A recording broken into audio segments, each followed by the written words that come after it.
So hey guys, welcome back to my channel dream boys 94. So ఈరోజు వచ్చేసి నేనైతే important topic గురించి అయితే మాట్లాడబోతున్నాను. సో లేట్ చేయకుండా వీడియోని అయితే స్టార్ట్ చేద్దాం. సో అమావాస్య అంటే చంద్రుడు కనపడని రోజు. ప్రతి నెలలో ఒకసారి అమావాస్య అయితే వస్తుంది. ఈ రోజు చంద్రుడు సూర్యుడికి సమీపంగా ఉండడం అయితే జరుగుతుంది. అమావాస్య రాత్రిని చీకటి రాత్రి అని కూడా అంటారు. సో ఈ రోజు పితృదేవతల పూజ అత్యంత ముఖ్యమైనదని అయితే ప్రతి ఒక్కరైతే చేయడం అయితే జరుగుతుంది. తర్పణం, పిండ ప్రదానం అయితే చేయడం జరుగుతుంది.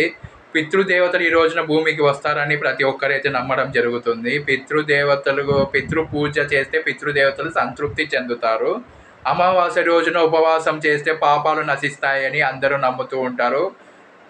ఈరోజు దానాలు, ధర్మాలు ప్రత్యేక ఫలితాన్ని అయితే ఇవ్వడం అయితే జరుగుతుంది. అమావాస్య రోజున నది స్నానం పవిత్రమని పూజారులు, యోగులు అందరైతే చెప్పడం జరుగుతూ ఉంటుంది. ముఖ్యంగా గంగా, గోదావరి, కృష్ణాలో స్నానం చేస్తారు.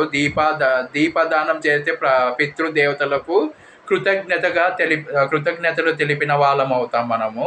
శివార్చన, విష్ణు పూజ ఈ రోజున చాలా పవిత్రం.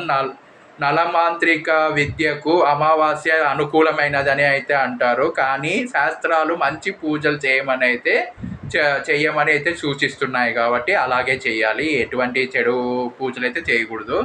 సో అమావాస్య రోజున మనసు శాంతంగా ఉంచుకోవాలి. రాత్రి ఆలస్యంగా తిరగడం మంచిది కాదని పెద్దలు అయితే చెప్తూ ఉంటారు.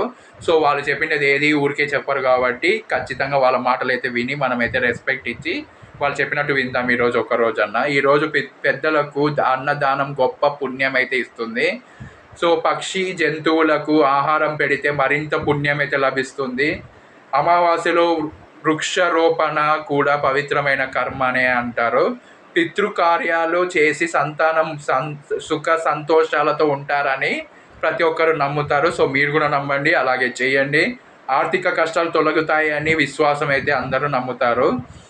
ఆత్మశాంతి కోసం అమావాస్య శ్రేష్టమైనది. ఈరోజు చేసిన పాపాలు క్షమించబడతాయని చెబుతూ ఉంటారు. శ్రద్ధ, విశ్వాసంతో పూజ చేస్తే ఫలితం రెట్టింపు పెరుగుతుంది.